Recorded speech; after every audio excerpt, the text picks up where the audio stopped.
j'ai plus faim d'aller faire un jeu que n'importe qui. Balls in the air, je l'avais plus que toi. Je pense aussi c'est l'aspect que j'étais un gars de process. Christophe Beaulieu, t'es demi-défensif pour les Lions de la Colombie-Britannique dans la Ligue canadienne de football. Mes parents, ça a tout le temps été important, le sport. Ça a commencé, tu sais, j'ai grandi en voyant mon frère jouer. Having fun with it, genre juste backyard football. Entre frères, il y avait aussi l'aspect compétitivité, tu sais.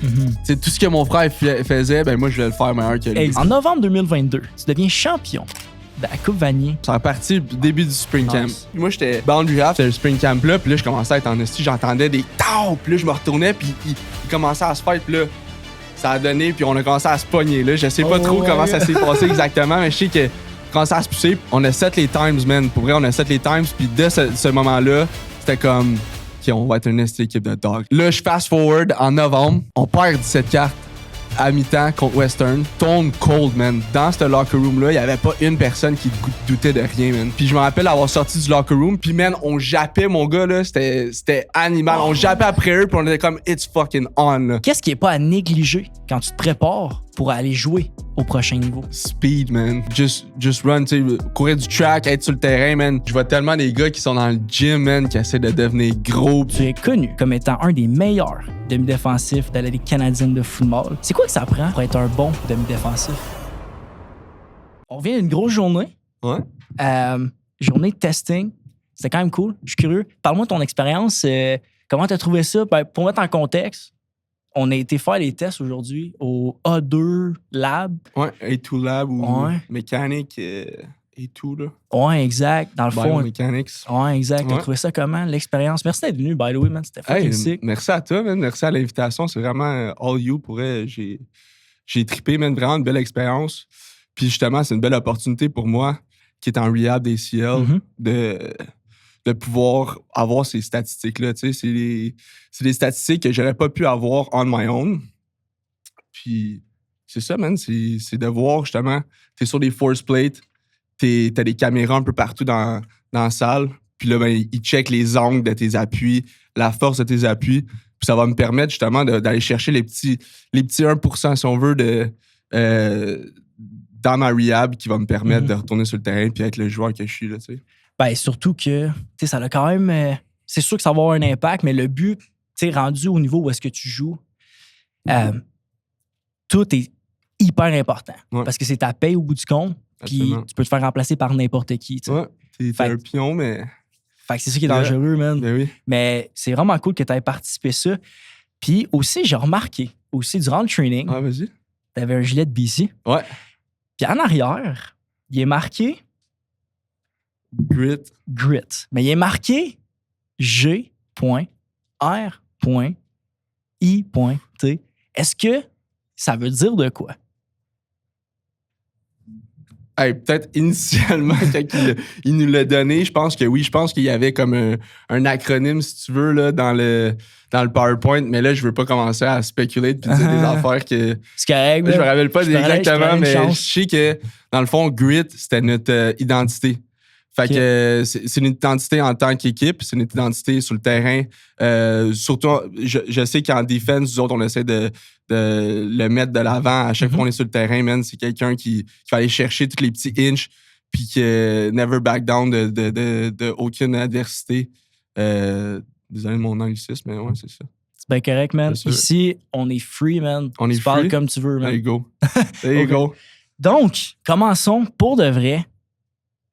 Bonjour tout le monde, bienvenue sur Le Game On. Je suis votre host, William Rochefort. Et aujourd'hui, j'ai un invité très spécial parce que la semaine prochaine, à l'heure où est-ce qu'on tourne, et le début de la saison de la Ligue canadienne, j'ai la chance de recevoir ici en studio Christophe Beaulieu, demi-défensif des BC Lions. Quel plaisir de te recevoir. Finalement, on est capable, après plusieurs échanges, de parler. Merci d'avoir accepté mon invitation sur le podcast. Ça va être hyper intéressant. Un Québécois qui joue dans la Ligue au Canada. Merci, man. C'est vraiment cool que tu viennes prendre un moment pour qu'on s'assied ensemble. En plus, on est accompagnés. Ta blonde est là. On a mon boy. Je sais pas, tu veux que je te nomme, Xav? Shout out. Shout out, Xav. Xavier Thibodeau, un petit écoute. C'est la première fois que j'ai plus qu'une personne qui m'écoute, donc qui vont nous écouter. Donc, c'est vraiment cool. Je disais ça à Tip tantôt. c'est une affaire familiale aujourd'hui. Ben oui. J'ai eu le feeling, c'est ça le feeling que j'avais eu. Ben ouais, c'est vraiment cool que tu prennes un moment.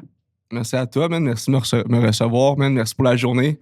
Honnêtement, c'est toi qui as make it happen, comme j'ai dit tantôt. Là, c'est vraiment une belle journée.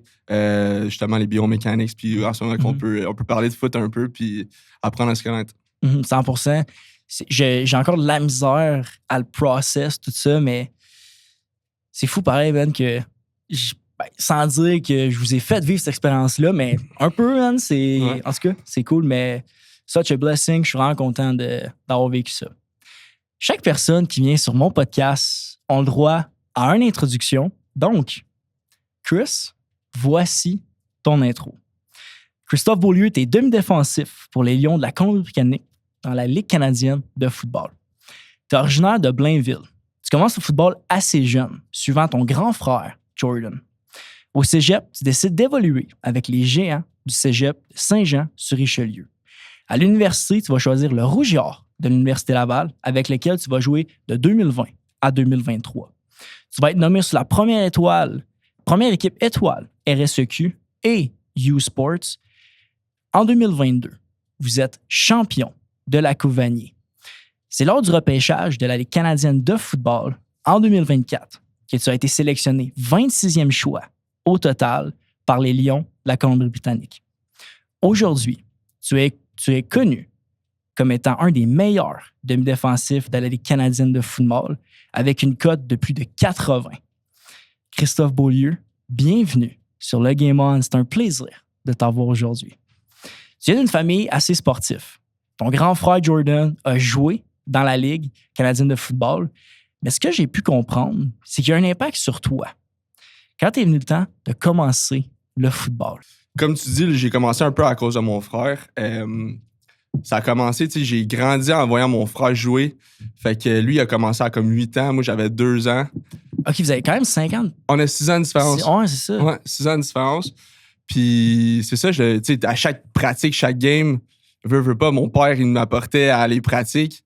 Puis je regardais pas le football parce que je comprenais pas encore, mais en arrêt du terrain de football, j'étais dans le backyard, puis tu sais, on jouait avec d'autres jeunes. Ça a commencé juste having fun with it, genre juste backyard football. C'est ça, man, c'est là que j'ai commencé à voir que first, je courais vite. J'aimais l'aspect de comme éviter du monde, l'aspect de comme la compétitivité. Fait que ça, c'était déjà de quoi que j'adorais. Puis quand il est venu le temps, comme à 5-6 ans, j'ai join le football. C'était du titan. À ce moment-là, c'était du flag. Fait que j'ai commencé à genre 5-6 ans le foot. Là. Genre, j'étais jeune. T'as commencé jeune. Ouais, c'est ça. La première opportunité que j'ai pu commencer le foot, je l'ai faite. Dans ce temps-là, je pense que c'était les Lynx de Rosemère, si je me rappelle bien. Je sais pas pourquoi j'étais pas à Blainville, mais peu importe. Puis après ça, ça a continué. J'ai continué à jouer civil pas mal tout mon secondaire. La raison pour que j'étais civil, en fait, c'est que il y avait des écoles, il y avait du sport-études là, alentour. C'est juste que moi, j'étais à l'école anglaise. Je fais de primaire et secondaire en anglais. Puis il n'y avait pas vraiment une école, il n'y avait pas vraiment une équipe de foot sérieuse pour le foot. Là. C'était pas. Je me rappelle qu'il y a une année, je l'ai faite, en fait. Fait que secondaire 4, j'ai joué pour mon école, qui était RHS. Puis c'était pas sérieux. Là. On était une gang de chums qui jouent au foot ensemble.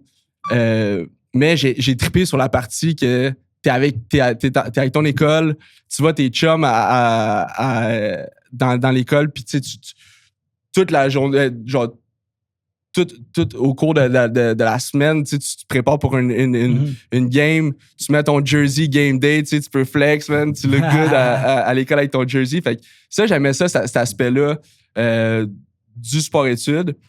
Mais pour moi, le football, ça s'est tout le temps donné civil avant le cégep. Si je peux mettre du pouce à ce que tu dis, je pense que c'est... Quand j'ai arrêté le foot, c'est le truc qui me manquait le plus. L'aspect d'être avec tes boys, de t'habiller, d'aller chiller. Surtout au secondaire, là, pourquoi tu penses qu'on est capable de créer autant des grands liens, surtout au secondaire avec des boys? C'est parce que c'est le sport que t'es sûr de rencontrer au moins quelqu'un. Tu sais, je parle, t'es 80 dans l'équipe. Ou est-ce que, mettons, au hockey, t'es une vingtaine, c'est sûr, tu vas croiser un de tes boys à l'école ou whatever. Fait que les liens, c'est fou, sûr, les se liens que créent. tu fais, Ben oui, c'est ça. man. 80 gars, T'sais, là. à ce jour, moi, j'ai encore mes boys que je joue encore Oui. au secondaire avec, tu sais. Absolument. Fait que vraiment cool, man. Civil, en plus. Ouais, Wildcats. Ouais, Wildcats, man. Represent. T'as-tu joué contre les Bulldogs de Sherbrooke? Je pense qu'il y a une année qu'on a joué contre les Bulldogs de Sherbrooke, mais on dirait que c'était comme... Ça dépendait de la catégorie, mais il y avait certaines catégories qu'on jouait contre certaines équipes. Mhm. Puis il y a d'autres catégories comme quand je dis catégorie, mettons Bantam, on jouait contre certaines équipes, puis on arrivait à Midget, puis c'était d'autres équipes. Tu sais. Fait que ça dépend, mais je sais qu'il y a une année que je me rappelle d'avoir joué à Sherb contre les Bulldogs. Ouais. Nice. À Sherb, en plus. Puis back then, j'étais running back, man. J'ai joué running back genre 6-7 ans. Là. Le début de ma carrière, c'était vraiment porteur de ballon. Puis après ça, ben, tu sais, vu que tout le monde a maturé un peu, moi, j'étais comme tout petit, là. Tu sais, j'ai eu ma puberté plus tard. J'étais comme 5 pieds 3, man. No way. Ouais, 5 pieds 3 à comme... À 3, là, j'étais 5 pieds 3, 100 livres mouillés, là. OK, mon gars, qu'est-ce que t'as mangé? T'as commencé à manger tes croûtes, genre? Ouais, c'est ça, mais je pense que c'est juste le fait d'avoir maturé plus tard. Tu sais, j'ai un peu un late bloomer. Tu sais, le fait que j'aimais tellement le foot, man. J'aimais le foot quand j'étais jeune. Puis c'était tough de voir tout le monde grandir. Puis moi, j'étais rendu le petit gars qui se faisait bench à cause de sa size. Puis là, ben, tu sais, il y a une année que j'ai spend sur le banc en étant un running back. Puis là, tu sais, en parlant avec ma famille, j'étais comme... Je pense qu'il faut que je fasse le switch. Il faut que je fasse un switch parce que moi, je veux continuer à jouer ce sport-là. Puis le switch étant de jouer demi-défensif. Puis là ça fitait parce que mon frère, justement, il pouvait m'enseigner, tu sais. Ouais. Fait que c'est ça. Fait que là, j'ai fait le switch Bantam, je pense. Puis encore là, j'étais trop petit, là, tu sais. Je me faisais masse, mon gars. Je me rappelle la première année de DB, j'étais capitaine de l'équipe. Puis, ouais, j'étais capitaine de l'équipe, mais j'étais benché, man. Je me faisais bench. God. Fait que comme, tu sais, j'étais un leader dans l'équipe. J'étais quelqu'un qui mangeait du football, man. J'étais passionné, mais j'étais trop petit, man. Je pouvais pas, genre... Je me faisais masse. Les gars, ils étaient plus matures que moi. Ils étaient plus vieux que moi. Puis justement, à cause que je suis late, je suis en décembre, je jouais avec les gars civils. Ça fonctionne avec l'année, là. Fait que je jouais avec des gars pas mal plus vieux que moi. Ouais, ben j'étais dans la même situation que toi. Ouais. Fait que c'est ça, man. Puis j'étais dans le lab, man. Dans le lab, man, j'ai été m'entraîner. J'ai commencé à l'âge de 12 ans, je pense, à m'entraîner. Mon frère m'a un peu comme guidé là-dedans parce que, tu sais, justement, le fait que mon frère, il aille passer là, il pouvait me... Tout ce que tu te dis, mettons, hey, quand j'étais jeune, j'aurais dû faire ça. Ben, moi, j'étais cette personne-là il me disait, hey, tu sais, ça, faut que tu fasses ça. J'ai commencé le track à 12 ans. Shout out Roods. Ça, c'était mon coach de track. Mais ouais, man, j'ai commencé à 12 ans le track. Après ça, j'ai commencé à m'entraîner avec Rudolph aussi.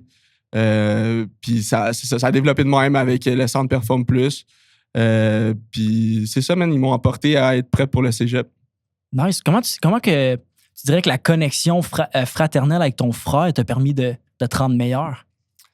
Ben, c'est sûr que mon frère, man, c'est un gars très intense. Je sais pas si tu le connais, mais mon frère, c'est un gars intense dans tout ce qu'il fait. Puis le foot, man, c'était un dog, là, tu sais, straight dog, man. Lui, il aimait ça, être get dirty, puis genre, tu sais, ses teams, il va être dans ta face, puis il va te bully. Puis c'est ça, man. Puis c'est de même que il m'a renforcé aussi, de même, là, tu sais, il était de même avec moi aussi. Tu sais, il m'a un peu intimidé en grandissant. C'est la job de grand frère aussi, tu sais, il m'a renforcé. Tu sais, mon père, c'est un sweet guy, man. Genre, tu sais, c'est vraiment une bonne personne. Best person out there. Mais c'est un peu mon frère qui m'a renforcé, tu sais. Fait que mon frère, c'est à cause de lui, mettons, que j'ai plus le dog instinct. Puis c'est ça, man. On a une excellente relation à ce jour. C'est encore mon agent, man. Dans le sens que des fois, je fais du tape avec lui, puis on parle de foot, puis on parle de toute la vie, mais dans le sens du foot, man, c'est sûr que c'est une des grosses raisons pour que je suis le joueur que je suis à ce jour. Il te mentor un peu. Exact. C'est ça. Such a blessing, man. Ouais, vraiment. C'est vraiment sick pour vraiment un blessing. Est-ce que tu as joué civil jusqu'à arriver avec Saint-Jean? Ouais. Ben, en fait, non, c'est pas vrai. J'ai joué civil, oui. Je suis arrivé à Saint-Jean, mais comme j'ai dit tantôt, en son R4, on était une gang de gars qui était à Rosemary High School. On était tous des anglophones, puis on jouait civil, puis on s'est dit, hey, on va aller jouer pour l'école cette année. Il y avait déjà une équipe dans l'école, mais c'était pas sérieux, il y avait pas de bons joueurs, tous les bons joueurs allaient civil. Puis cette année-là, on a fait le move, hey, on va aller pour l'école, pour un HS, puis c'était nice, parce que c'était quand même du Division 2, je pense, dans ce temps-là. C'était Division 2, on jouait contre l'Assomption, on jouait contre Laval, Liberty. Il y avait Saint-Stan, là, j'ai joué contre Saint-Stanislas. Il y avait des bonnes équipes. Là, je me rappelle avoir joué contre mes boys à Saint-Stan. Là. Ah, OK. Tu vois, j'avais pas fait ce lien-là, man. Je pensais que t'avais, en rentrant au secondaire, t'avais fait, justement, tu parlais avec tes boys, puis après, t'avais retourné parce que, justement, c'était pas sérieux. Mais c'est ça, mais après ça, juste avant de partir au cégep, en secondaire 5, là, je suis retourné Wildcats, faire ma dernière saison. Puis après ça, c'est ça. Je suis allé à Saint-Jean. Donc, Saint-Jean. Ouais. Pourquoi Saint-Jean? C'est une excellente question, man. Dans le fond, j'hésitais à la fin, là. Ça comme là, on a Lennox, d'où t'es allé. Ouais, hein? Ouais, Lennox, puis Saint-Jean. J'avais aussi John Abbott dans le top 3, mettons, parce que mon frère est allé à John Abbott, puis je trouvais que c'était une belle école. Pour moi, à ce moment-là, la Division 1, c'était important. Dans ma tête, c'était « If you want to be the best, faut que tu compites avec les meilleurs ». Puis, tu sais, je suis totalement d'accord qu'il y a des bons athlètes qui sortent de Division 2. Là, je suis au courant, puis, tu sais, c'est ça. Fait à la fin, c'était Saint-Jean ou Lennox. First, il y avait Soup à Lennox, à Saint-Jean. Soup, j'avais une bonne relation avec lui. Je l'avais croisé à travers les Tim Hortons All-Star. C'était comme une affaire d'une fin de semaine de temps. C'était toutes les secondaires 4, mettons. Puis je l'avais rencontré là. Il avait été mon coach. Puis c'était nice, man. C'était une belle fin de semaine. C'était tout avec justement des jeunes dans ma situation. Puis là, tu fightais. Puis là, j'avais gagné comme une des étoiles du match. Puis là, il avait commencé à me recruter de là. Mais c'est la seule All-Star team, by the way, que j'ai faite. J'ai jamais fait un team. J'ai jamais fait Challenge Wilson ou quand c'est Spalding. Ouais. J'ai jamais fait ça. J'ai jamais fait Team Québec. J'ai jamais fait Team Canada. C'est vrai, man. J'ai vu rien de ça. Jamais fait eu un ça. parcours comme typique. Ouais. Non, mais dans le fond, comme je t'ai dit, j'étais un late bloomer. Là. J'étais pas. C'est pas que j'étais pas bon à ce moment-là. C'était que first, il y avait une bonne cohorte alentour de moi. Quand j'ai une bonne cohorte, là, je me rappelle, là, il y avait des Ben Labrosse, man, il y avait, qui était plus mature. Il y avait Terrence Gagné qui était genre un peu safety dans ce temps-là. Man, il a la même shape à ce jour. C'est mon roommate, là. Il a la même shape à ce jour. Là. Il est 230 livres, puis man, wide. Oh my God. Ouais, il avait la même shape back then, avec c'était un grown man amongst little kids, là. Puis c'est ça. Fait qu'il y avait Chris Cyril, tu sais, les bons corners, les bons joueurs de foot.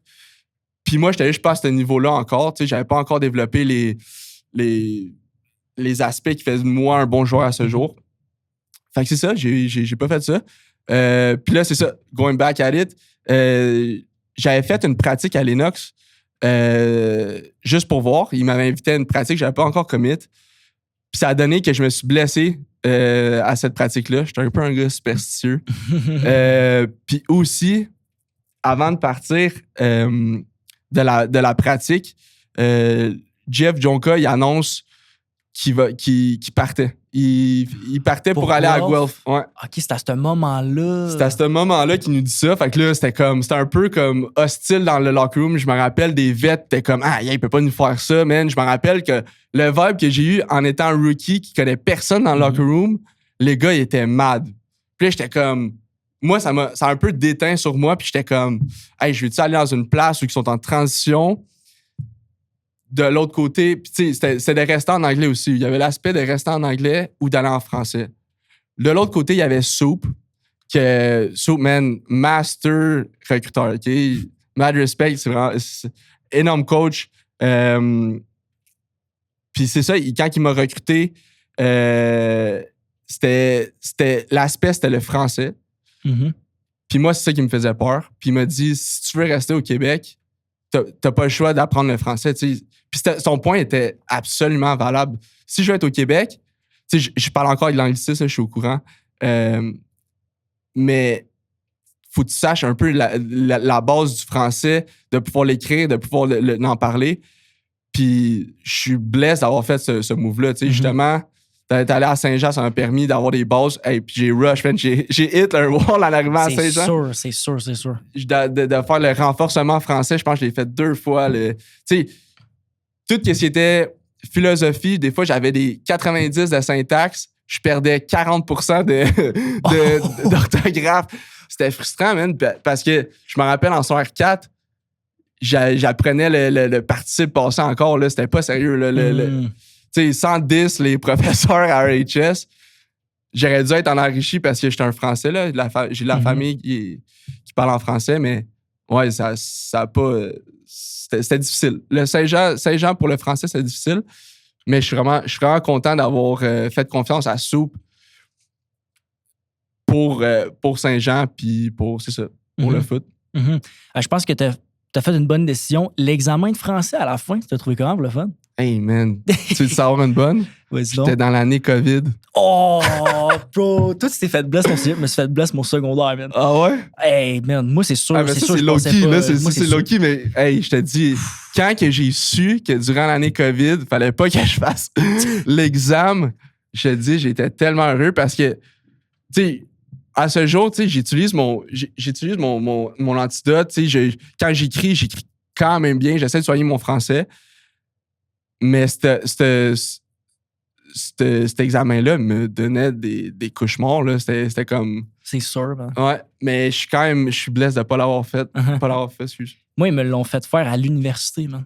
Ah ouais? Il n'y avait pas le choix de te le faire. Ils m'ont dit, t'es allé au cégep en anglais. Ouais, mais c'est ça. Mais moi, j'ai finesse 2 fois, dans le fond. Parce que je suis allé au cégep en français, puis j'ai pas dû le refaire à l'université parce que j'étais déjà en français. Ah, t'as été chanceux, man. Ouais. Moi, il a fallu que je le refasse. Je l'ai poché. Ouais. Ils m'ont fait faire des cours de français à l'université, man. Ah, c'est ça, là. Ah ouais. Ça, j'ai eu l'échappée belle. Là. Ah ouais. En tout cas, j'ai survécu, man. Fait que c'était pas si pire, mais ouais. Les cours de français à l'uni, imagine, t'es encore au secondaire, mais à l'université, quand même. Ouais. C'était quand même tough, celle-là, man. Ah, le français, ça en est une bonne. T'as parlé que t'étais un late bloomer. Ouais. Moi, j'ai regardé quand t'étais à Saint-Jean. J'ai peut-être regardé quand t'étais dans la dernière année, là, mais c'est à partir de quand que t'as commencé justement à prendre du gabarit? Parce que moi, je regardais les highlights, puis man, t'avais l'air quand même chill. Là. Ouais, je te dirais que sur la 5, mettons, là, j'ai commencé à plus... Tu sais, en ayant mon frère, que lui, faisait des diètes, je me rappelle, il faisait des diètes là, de crazy. Là, il prenait genre des 2 litres de lait par jour, man. Quoi? Ouais, c'était une diète quand même reconnue back then, que c'était comme produits laitiers. Dans le fond, ça te faisait juste te bloat, là. Ça te faisait juste t'enfler un peu partout. Puis comme j'ai pris un peu cet exemple-là, mais j'ai ajusté à ma manière. Puis en soir 5, man, je me promenais dans mes cours, j'avais mon shake de 1 litre de lait. Man, j'avais mes noix dans mes cours. Tu sais, j'ai commencé à prendre la diète vraiment plus au sérieux. Le matin, je me réveillais plutôt pour faire mes œufs. Comme c'était vraiment plus comme là, il faut que je get right parce que je pesais 150 livres. Tu vois, je grandissais, mais tu sais, un peu comme un Bambi, là. C'était pas athlétique. Ouais, c'est ça. C'était pas athlétique, man. J'avais des longues jambes, des petits bras. Genre, c'était comme. C'était pas égal un peu partout, mais c'est ça. Plus en plus, je continuais à m'entraîner. Je me nourrissais bien. Puis c'est ça, d'être bien entouré de justement mon entraîneur qui m'entraîne encore à ce jour, Philippe Dion. Wow, c'est le meilleur chum à mon frère, un ancien de Lennox, justement. Ah ouais, c'est ouais. Puis shout-out Phil. Ouais, c'est ça, il m'a un peu guidé là-dedans. Puis il y avait aussi son supérieur dans ce temps-là, c'était Stéphane Dubé. Il travaillait au Centre Perform Plus. Stéphane Dubé, encore shout-out. C'était encore un énorme entraîneur. Là, c'est une des raisons pourquoi que moi, je suis l'athlète que je suis à ce jour. Mon frère, comment il s'est développé, c'est en grosse partie à cause de Stéphane Dubé. Puis ça a donné... mettons, première année de cégep, j'étais peut-être 165 livres. Funny story. Je me rappelle, à ma pesée, man, ma first year, j'étais tellement pas ashamed, mais comme, tu sais, c'était un peu comme. j'étais un shame un peu de mon poids, man. Je voulais avoir l'air plus gros. Puis je pense que je me slip tu sais, là, les petits pads de genre 5 livres, là. No way! Je m'en ai mis 2 dans les poches. C'est bon. Fait que je pense que j'étais genre 175 livres à peser, mais en réalité, man, j'étais gros max, 165 livres, man. J'étais skinny, là. J'étais pas gros pantoute. Mais ouais, c'est ça. Puis je continue à m'entraîner. Tu sais, veux pas, quand t'es dans une équipe au cégep, tu te développes bien. Si tu t'entraînes, tu fais tous tes gyms, tu te nourris bien. Puis là, encore là, tu sais, je me nourrissais correct parce que j'étais en résidence, mais j'avais de l'air de mes parents là. Mais ouais, c'est ça. Plus en plus, ça a pris de la masse. Puis tout le process d'être dans le gym, man, j'adore ça, man. J'adore ça, être dans le gym, puis juste... T'sais, à chaque début d'off-season, c'est exciting. It's a new leaf. Là, tu peux te recréer, tu peux revenir la prochaine saison, être un autre athlète complètement. Comme il y en a que ils reviennent pas. Ils reviennent pas, puis ils sont pas autant bons, tu sais. Ouais. Damn, y a-tu un meilleur feeling qu'être locked in? Tu sais, on s'entend, là, c'est sick, mais il y a une chose un point que t'amènes, encore une fois, sur ton frère, mais je pense que le fait d'être bien entouré, ça t'a permis justement de partir tôt, de t'entraîner, de manger, tout ça. Moi, je me rappelle, tu sais, le côté entraînement, j'ai eu la chance de faire du sport-études. Fait que moi et tout, je me suis commencé à m'entraîner, j'avais 12 ans. Côté entraînement, j'étais suivi, mais tu sais, le reste, nutrition, sommeil, whatever. Ouais. On m'en prenait pas ça, on me montrait pas ça, là, exact. Prendre soin plus de son corps, tout ça. Moi, dans ma tête, prendre soin de son corps, c'était de bencher 2 plaques. Là. Ouais. C'était pas de prendre le temps de me rouler puis tout ça. Vrai, c'est vrai. Fait que, non, intéressant. Comment finalement t'as trouvé ton parcours? Parce que recruté par Soup, il y a eu une transition parce que Soup est parti à Conco, je crois. Ouais. JP Bégin a pris les rênes après. Comment a été ton parcours collégial? Est-ce que, mettons, comment t'as grandi de cette expérience-là? C'est une excellente question. Mais ma first year, je suis rentré, puis c'était Soup, justement, le coach en chef, man. Énorme brain en termes de defense, offense, man. Tu sais, c'est un joueur qui a joué défensif, qui coach l'offense. Ça te le dit à quel point que quand il était en défense, il comprenait l'offense, tu comprends? Ça, mettons, là, quand je me faisais recruter, c'était un énorme point. J'étais comme, OK, ce gars-là, il comprenait la defense, l'offense énormément. Fait que Soup, mais ça, quand je suis rentré, ma first year, on avait le Monceau comme DC, un ancien de Laval. Mais l'équipe, c'est ça. On avait des bons coachs, man, tous des anciens de Laval. C'est comme, on dirait qu'il y en avait beaucoup qui étaient anciens de Laval, fait qu'on roulait un peu un système de Laval, mais l'équipe était jeune. On avait des jeunes joueurs, c'était tough, puis justement, Wildcats, on était quand même une bonne équipe, fait que j'étais pas tant habitué à perdre. Fait que j'ai trouvé ça tough ma première saison en Division 1. Je pense qu'on n'a pas gagné une game à part contre Momo. Que Momo était la risée de la ligue back then, qui ont drop en Division 2 l'année d'après.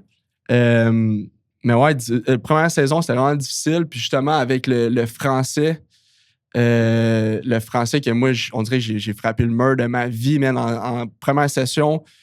Aussi, j'étais à l'extérieur, j'habitais plus avec mes parents, j'étais en résidence. Fait que je faisais un peu de tout ce que je voulais. Puis genre, tout ça m'a frappé un peu comme durant la saison. Puis j'étais comme, aïe, OK, genre, c'est tough en ce moment, le live, là. C'est la première adversité un peu que j'ai frappé.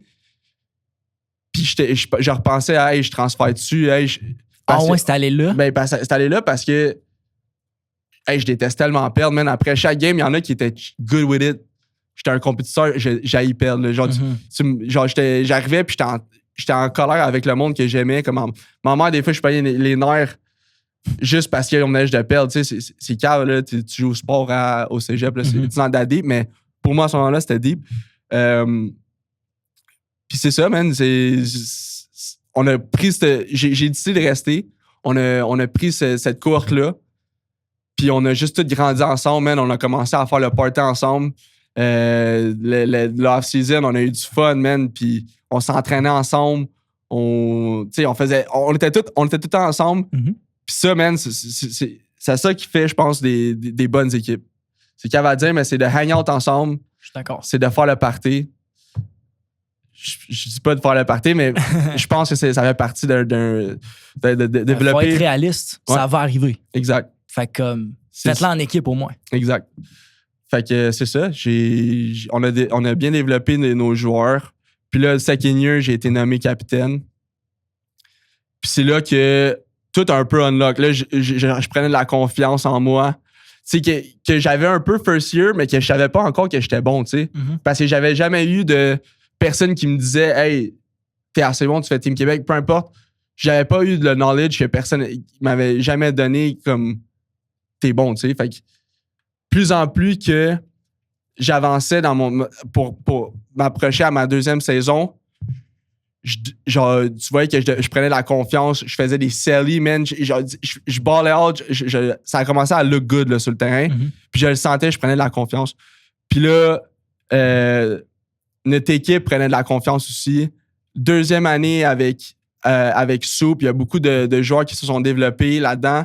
Puis la deuxième année, on a vraiment mieux fait. On a fait les playoffs. On a battu Grasset, c'était l'année que Grasset a gagné contre les gros gars, là, contre des gros joueurs comme Kev, Joe Sonica. Il y avait un receiving core hallucinant. Là, c'était de loin le meilleur receiving core collégial que j'ai vu.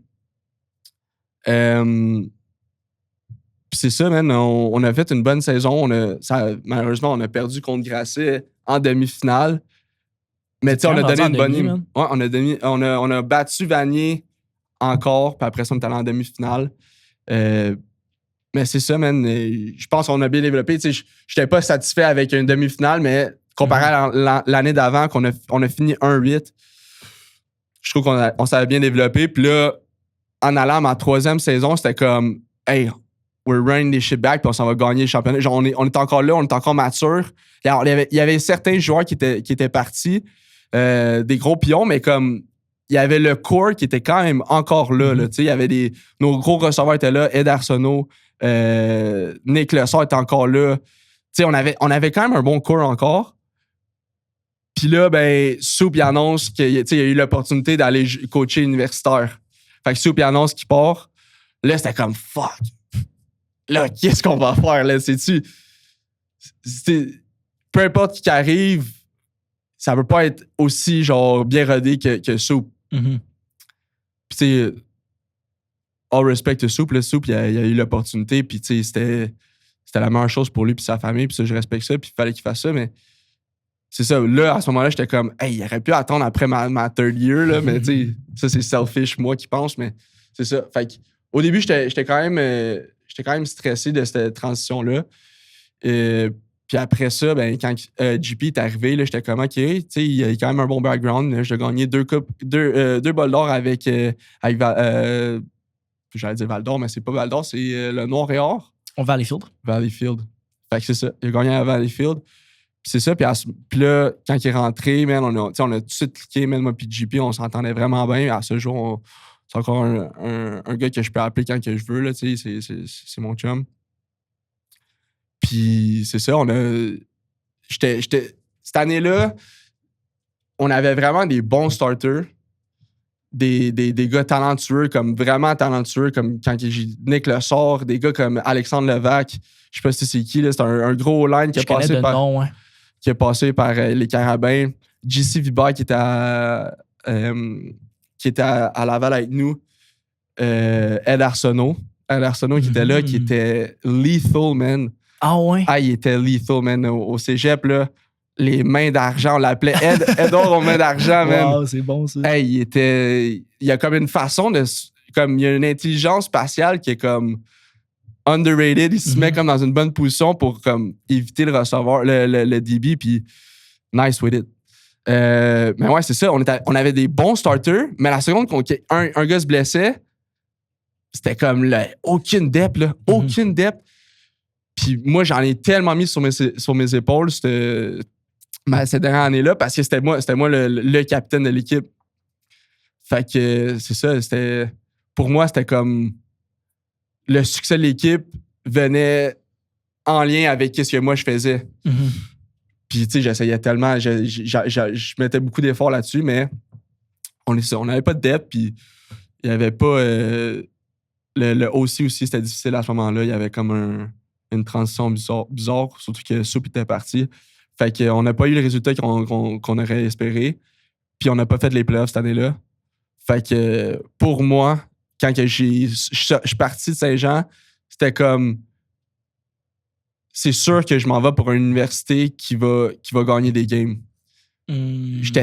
Comme je te dis, je suis tellement compétitif, puis perdre pour moi, puis pas être le top dog dans une équipe, ça me mettait tellement hors de moi, puis c'était comme, ça l'affectait mon humeur. J'étais comme, hey, je vais aller dans une équipe où il y a d'autres bons joueurs, puis que je build de quoi, puis être genre bien encadré, bien entouré. Mm-hmm. Tu dirais que ce serait quoi ton edge? Mon edge? Man, j'ai faim, man. J'ai plus faim d'aller faire un jeu que n'importe qui. Fait que comme balls in the air, je la veux plus que toi. Mm-hmm. Puis si c'est pour aller faire un tackle, je veux plus te mettre à terre que toi, tu veux m'éviter, tu comprends? Mm-hmm. Fait que ouais, je pense que c'est ça le edge, mais je pense aussi que c'est l'aspect que j'étais un gars de process. C'est un gars de process, surtout le fait que j'ai été encadré tellement par des gars de même qui étaient des coachs, man. Mes coachs de défensive, position, ils ont tous mis un peu l'aspect que le rouge et or. Tu sais, c'est un peu. Saint-Jean, c'est un peu comme le rouge et or dans le sens que c'est un affaire de process. Tu sais, tu vas, you go through the process, puis moi, j'aimais ça, appliquer ça. Même chose pour l'entraînement, c'est un affaire de process, c'est day by day, puis tu vas une étape à la fois.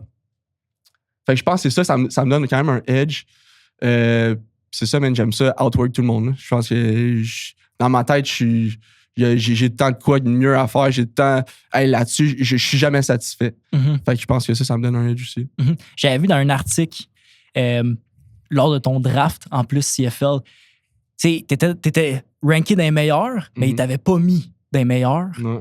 Puis t'avais dit, je me souviens plus par cœur, mais t'avais dit que toi, t'étais pas un gars de stats, t'étais un gars qui arrivait sur le terrain et qui allait show up. Ouais. Puis, écoute, c'est tout à ton honneur, man. Merci. C'est exactement ce que t'es en train de dire, man, mais fucking sharp. Tu parles de l'Université Laval, parlons-en. Je pense que c'est quelque chose qui a eu un très grand impact sur ta vie. Absolument. Tu parles de culture, tu parles de gagner. T'es un gars comme ça. La fois qui est intéressant, c'est que toi, tu choisis l'Université Laval au lieu de Western, comme ton frère. Ouais. Tu dis, et je te cite, c'est un gut feeling. Ouais.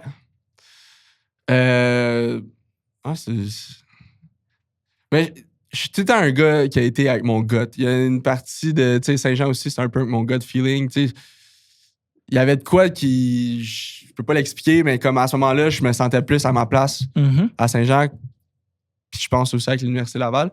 Mais faire turn back comme au moment de mon recrutement, mettons, pour l'université, moi, j'essayais d'aller vraiment à l'université aux States. Pour vrai? Ouais, j'ai essayé. Avant ma troisième saison, j'ai fait une coupe de camp, man. J'étais allé faire Rutgers, Temple, puis Syracuse. Quand même, man. Ouais, j'ai fait 3 camps. Bless, il y a mes parents, en fait, Charles à mes parents, parce que mes parents m'ont tant supporté dans tout ce que j'ai fait.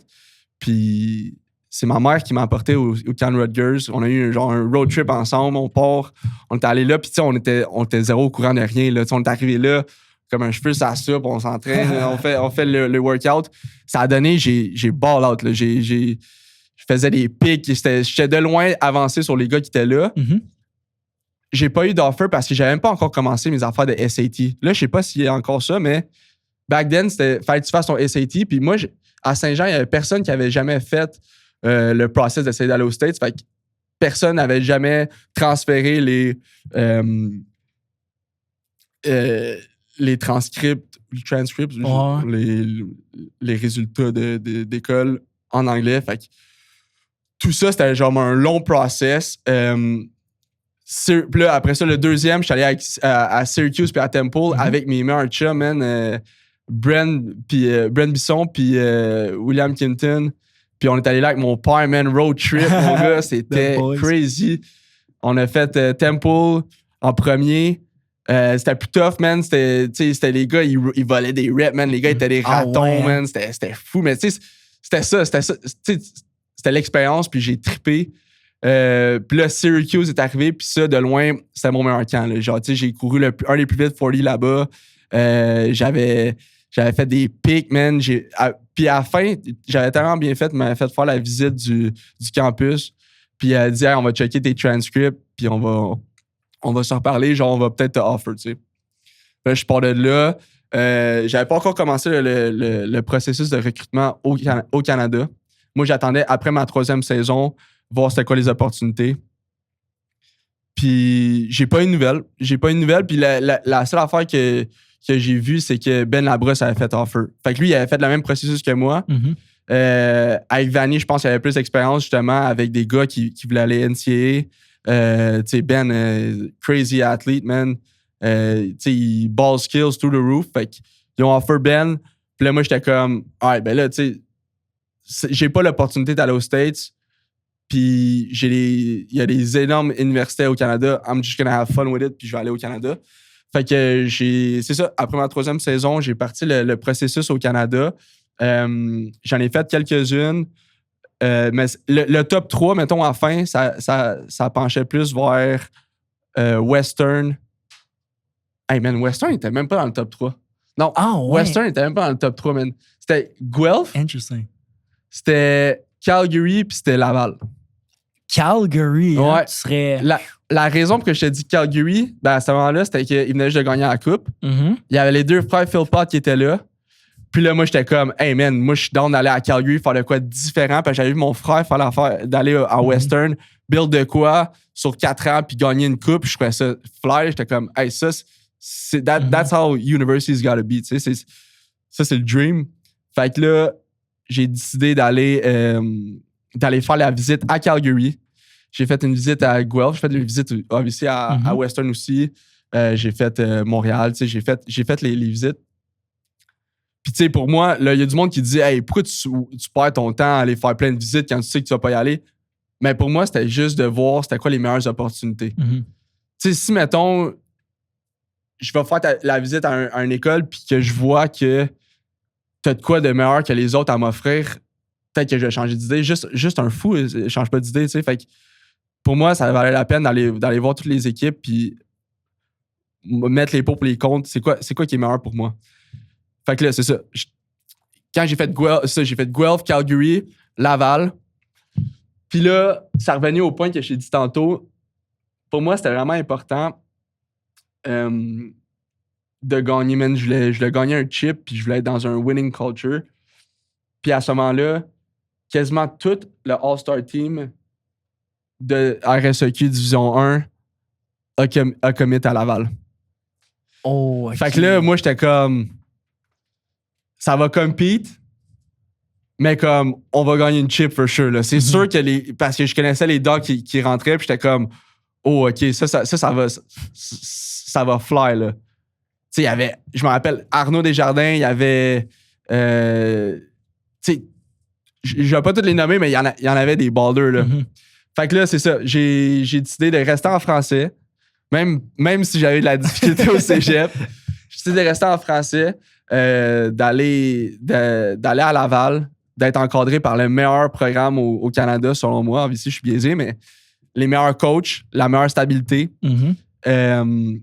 Puis c'est ça, j'ai fait le meilleur choix pour moi, puis c'était Laval à ce moment-là. Damn, c'est fou, man. T'as quand même été recruté pas mal pour eux. Genre, ouais. Tu t'es promené, puis partout à travers le Canada, man. Ça, sérieusement, c'est impressionnant. Là. C'est pas tout le monde qui a ces opportunités-là pour eux. Ouais, ben je pense que peut-être que le fait que mon frère avait, tu sais, il avait un nom connu quand même, ça m'a permis d'avoir un peu plus d'exposure. Mais ouais, pour moi, c'était nice, man. Puis genre, tu sais, c'est fou à dire, mais tu sais, je prenais un peu de pride à faire mes highlights, là, tu sais. Mes highlights, pour moi, c'était important parce que c'était comme mes meilleurs coups. Je les envoyais aux scouts. J'aimais ça, les mettre de l'avant, puis que ça fait en sorte que les scouts, ils venaient vers moi puis ils me mettaient toutes les... J'avais toutes les meilleures opportunités devant moi, puis c'était à moi de faire la meilleure décision. Fait que c'est ça, man. J'ai eu l'opportunité, la chance aussi d'avoir beaucoup de choix. Pas tout le monde a cette chance-là, mais ouais. Non, effectivement. Tu dirais, comment tu plaçais les pour et les contre? Tu as dit, je vais aller à une place parce que c'est le mieux pour moi. Ouais. Mais comment tu les places, ces pour et contre-là, toi? Fait que là, il y avait l'aspect l'aspect football, l'aspect culture, mettons, là, comme la culture de comment que l'équipe est reconnue, comment que, genre, le sentiment d'appartenance. Il y avait l'aspect école, faut pas oublier. Ça devrait être en premier, ça. Ouais, non, l'école était en premier, mais l'affaire, c'est que je voulais étudier en administration, puis j'étais comme, tu sais, pas mal toutes les écoles, ils donnent l'administration. Fait que, tu sais, c'était pas football first, school second, là. C'était, tu sais, j'avais quand même l'aspect école, c'était important pour moi parce que, tu sais, je voulais quand même sortir de là avec un diplôme, je trouvais ça important. Ma mère, c'était important pour ma mère, fait que ça, c'était quand même dans les pours. Quand j'ai regardé les pots pour les comptes pour une école. Culture étant famille, de l'environnement là-bas. T'as parlé pour moi, foot. ça m'a jamais fait peur non plus de partir. Ça m'a jamais fait peur de partir de chez nous. Tu sais, j'ai eu mon frère le faire. Ça m'a fait plus peur quand mon frère est parti que quand moi je suis parti, mettons. Ah ouais? Ouais, parce que c'était comme la première, comme mon frère, j'étais proche avec lui, tu sais, c'était un peu genre mon mentor. Puis là, quand il est parti, j'étais comme, c'est pas, quand il est revenu, j'étais comme, c'est pas super, man, on se voit quand même, là, tu sais, il revenait l'été, on chillait ensemble, tout. Fait comme, j'avais pas autant, non, c'est ça, j'avais pas autant la peur de partir, là, tu sais, pour moi, c'était cool, c'était l'expérience universitaire. Puis là, c'est ça, quand que j'ai mis les pots pour les comptes, tu sais, Laval rentrait dans le top one de quasiment tous les aspects. La seule affaire qui me faisait peur, c'était encore le français, pour vrai. C'était l'aspect français, j'étais comme, il faut que je retourne en français, puis tu sais, j'ai la difficulté au cégep. Je veux-tu vraiment sortir de là avec un bac de l'Université Laval?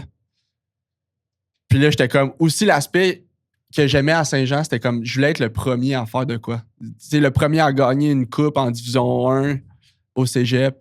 Puis je voulais être il y avait aussi un aspect de même dans mon processus de recrutement que j'étais comme, OK, je vais peut-être être le premier à faire de quoi de différent. Puis c'est pour ça que Calgary puis Guelph m'intéressaient. Mais Laval, en termes de coach, en termes de d'encadrement de l'école, des installations aussi. Là, les installations, c'est quand même une grosse partie de comme tout est à la même place. Fait que pour moi aussi, ça pesait dans la balance. Tu n'as pas besoin de sortir, tu es au PEPS. On a la physio, on a le salle excellence, on a le stade TELUS l'hiver. T'sais, on est tous à la même place. Fait que j'étais comme, il n'y a pas de meilleure façon de get better. Puis à ce jour, je m'entraîne encore là. Puis je fais encore ma rehab là. Je fais toutes mes choses là parce que il n'y a pas de meilleure place au Canada, selon moi, pour faire ça. Puis en plus, tu restes proche de la famille. Si je parle au ici, c'était loin, même. C'est vraiment à l'opposé. Ouais, tu pourrais en parler à ma blonde si tu veux. Là. Ça, c'est sûr. Ça doit être ce moment-là. Mais c'est-tu quoi? On va en reparler tantôt quand on va parler de la Ligue canadienne. Oui. Tu as parlé de culture. T'sais, on s'entend que Laval est reconnu pour avoir une des meilleures cultures, un programme le plus titré au Canada. Tu dirais que ça ressemble à quoi? Une culture d'excellence. Bonne question. Moi, je te dirais que c'est... Là, je vais dire un terme en anglais. Peut-être tu peux me corriger. Accountability. Fait que tout le monde, il faut qu'il y ait accountability. Fait que de la culture de Laval, c'est build là-dessus. Puis c'est aussi de la persévérance. Ils vont nous mettre dans des situations d'adversité, dans les off-season, que je suis pas sûr que tous les programmes le font. Puis ça fait partie de la culture. Puis c'est aussi la accountability en tant que joueur. Puis tu fais ton 12e, mais il faut que tout le monde fasse son 12e. Puis il faut que tu sois accountable pour ton chum qui peut-être qu'il va fuck up. Il faut que tu aies son bac, tu vois. Fait que je pense que c'est ça la culture de Laval. C'est la meilleure façon que je peux te l'expliquer. Ouais. Est-ce que tu penses que ça serait une raison... est-ce que c'est une des raisons pourquoi Laval, justement, est capable de produire des joueurs professionnels? T'sais, on s'entend qu'il y a quand même plusieurs joueurs qui sortent de l'Université Laval qui jouent pro. Là. Ouais. Je pense que c'est une des raisons, absolument. Je pense qu'il y a aussi un aspect qu'on recrute aussi des bons joueurs. Puis veut pas, ces gars-là, ils aiment le football. Puis ils vont à travers le process. Puis Laval, ils les développent vraiment bien. Là. Mais ces gars-là, c'est des gars qui mangent du football, qui sont passionnés. Puis c'est ça, man. Il aime ça. Il aime ça faire les 1%. C'est all about the 1%. Fait que je pense que ça aussi, ça en fait partie. Exact. 1% better every day, hein? Ouais. Je suis curieux de te parler des coachs, de l'encadrement. Ouais. On s'entend qu'une chose qui est super importante, puis une chose que j'ai compris, en fait, depuis que j'ai lancé le podcast, c'est que ton entourage veut dire beaucoup. Ouais. Marc Fortier a été, ce que j'ai pu comprendre, un coach qui a eu beaucoup d'impact dans ta carrière. Je te cite ici. C'est un magicien. C'est le Yoda des commentateurs défensifs. J'aime ça, Yoda, man. C'est fort. Ah, c'est hot, man. Je suis fort d'avoir utilisé cette expression-là. Ben, ce lien-là. Mais ouais, ben, c'est le best way to do it, de l'expliquer. C'est Marc, man, il y a un brain, il y a une façon de voir le football. Je parlais de process tantôt, puis lui, le process, il n'y a pas de meilleure personne pour t'expliquer le process que lui, tu sais. Obviously, il y a une recette qui fonctionne, sa façon de faire fonctionne year in, year out. C'est un gars, c'est du hard work. Le hard work, c'est la recette primordiale. Fait que, ouais, mais Marc, pour vrai, c'est vraiment une belle rencontre, puis c'est vraiment une personne impressionnante à voir aller. Même à ce jour, man, tu vas encore courir les mercredis, puis tu sais, c'est un coach qui intense, man. Puis, tu sais, moi qui aime le foot, puis qui est passionné, puis qui est un dog, man. C'est des coachs à même qui vont te fire up. Tu sais, Game Day qui va te regarder, man, qui a du feu dans les yeux, man. Il y a peut-être bien plus de feu dans les yeux que la plupart des joueurs. Puis quand tu fais un gros jeu, genre, tu le ressens dans lui, man. Puis c'est le même que comme il vit sa passion, mais je trouve ça sick parce que c'est ça, that's what football's all about, tu sais. Être un coach, c'est ça que tu veux comme coach, de vivre le foot de même.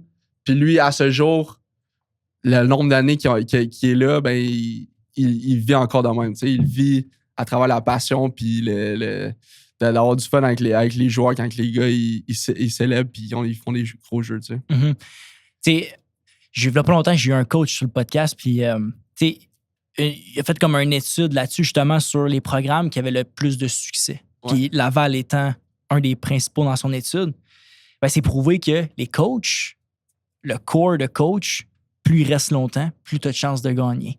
Ben, c'est encore, on parle de culture, ben exactement, stabilité de ces choses-là. Ouais. Ben, c'est le fun de voir l'impact que ça peut avoir parce que on connaît tous Laval, mais est-ce qu'on connaît vraiment Laval? Ouais, c'est ça, la perspective de l'extérieur, elle doit être vraiment différente que la même que moi, mettons, que j'ai. Ouais. Fait que ça, c'est intéressant, puis je suis content que tu aies partagé ça parce que ça fait plaisir. Je pense que c'est des choses qui sont pas dites qui devraient être partagées pour vrai. Je pense que c'est important, ça ressort le côté un peu plus humain de cette organisation-là. T'sais. On les connaît juste gagnant de Coupe Vanier puis les producteurs de joueurs de foot. Ouais. Mais cool, man. Ouais. En novembre 2022, tu deviens champion de la Coupe Vanier. Raconte-nous les moments marquants de cette fameuse conquête de Coupe Vanier. Bien sûr, ceux qui se comptent. Ouais, c'est ça. Ceux qui se comptent. Ouais, ben, je vais commencer. J'en ai deux, là, mais je vais commencer avec au début du Spring Camp, mettons. C'est parti du début du Spring Camp. Fait que là, en 2021, on perd contre Montréal. Puis, tu sais, c'était quand même c'était quand même 2 ans ou 3 ans de suite qu'on perdait contre Montréal à Dunsmore. Puis c'est ça. Puis Laval, c'est pas commun là, de perdre les Dunsmore comme ça, first. C'était l'hostilité dans le locker room après la saison. Ça a fini d'une façon un peu comme amère, que je pourrais dire. Puis c'était un peu la transition que je te dirais parce que, comme je te dis, tous les gars de Division 1, on était jeunes là, en 2021. Tous les gars, c'était mainly une jeune équipe.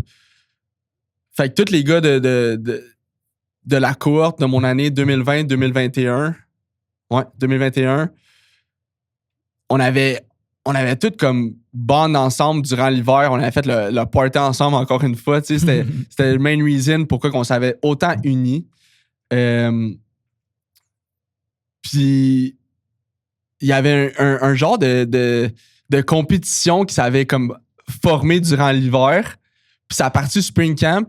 Puis un de mes meilleurs chums, Kev Mittal, on se regarde, on dit, hey man, si if it has to go down, là, au Spring Camp, it's gonna go down, là. Tu sais, si c'est pour se battre, on va se battre, là. Oh shit. Tu sais, c'était on, là. Tu sais, c'était genre, quand c'est arrivé, Spring Camp, man, ça commençait à brasser. Là, je voyais notre wheel, on avait comme une façon de faire comme un doublé Kev, justement.